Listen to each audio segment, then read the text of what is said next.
Maître Jean de Dieu Momon, on vous a suivi tout à l'heure. Vous avez dit avoir choisi la candidature du RDPC pour lutter, pour prévenir toute déstabilisation du Cameroun. Oui, parce qu'effectivement, nos compatriotes doivent savoir que l'heure est grave. Le moment est sérieux. Nous ne pouvons pas badiner avec la déstabilisation de notre pays. L'élection de cette année se passe dans un climat de tension, dans un climat de guerre. Nous avons la guerre dans le sud-ouest, nous avons la guerre dans le nord-ouest, nous avons la guerre contre le Boko Haram, nous avons les réfugiés à l'est.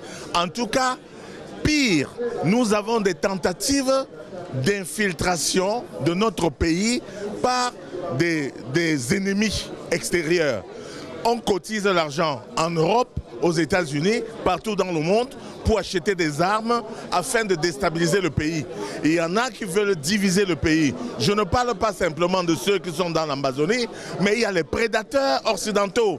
Vous le savez, on parle des organisations, des sociétés occidentales ou canadiennes qu'on appelle Kilimanjaro, qui sont en train d'acheter, enfin de monter les jeunes Camerounais pour déstabiliser le pays et pouvoir s'accaparer des richesses de notre pays, qui est immensément riche en pétrole, en gaz, en diamants, en des richesses naturelles que nous n'avons même pas encore exploitées et qui appartiennent à notre pays.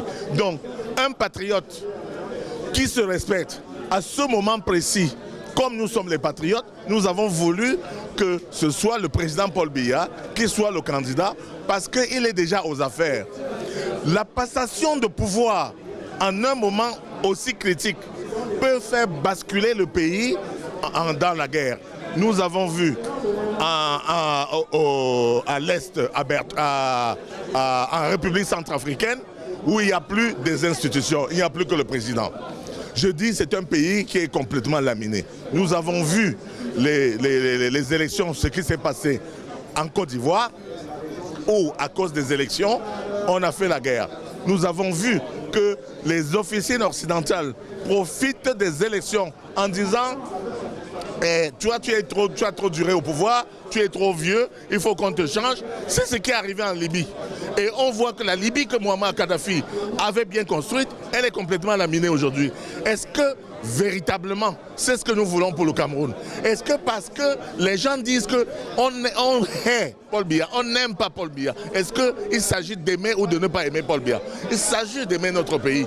Il ne s'agit pas d'aimer celui qui est là ou de le détester. Mais il est là. C'est celui qui est le garant. C'est celui qui est le chef des armées. C'est celui qui a la possibilité aujourd'hui de sauver la paix.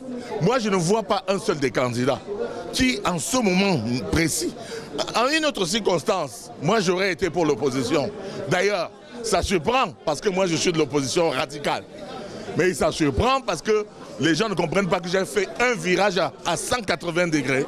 Tout simplement parce que le moment est grave, le Cameroun est en péril, le Cameroun est à un virage dangereux de son histoire. Et si nous négocions mal ce virage, nous allons clapoter. Et c'est pour cette raison que j'ai choisi de soutenir le président Paul Biya et de demander au PADEC, aux militants de PADEC de me comprendre et de battre campagne tous pour aller voter Paul Biya à une majorité de 99,99%. Pourquoi?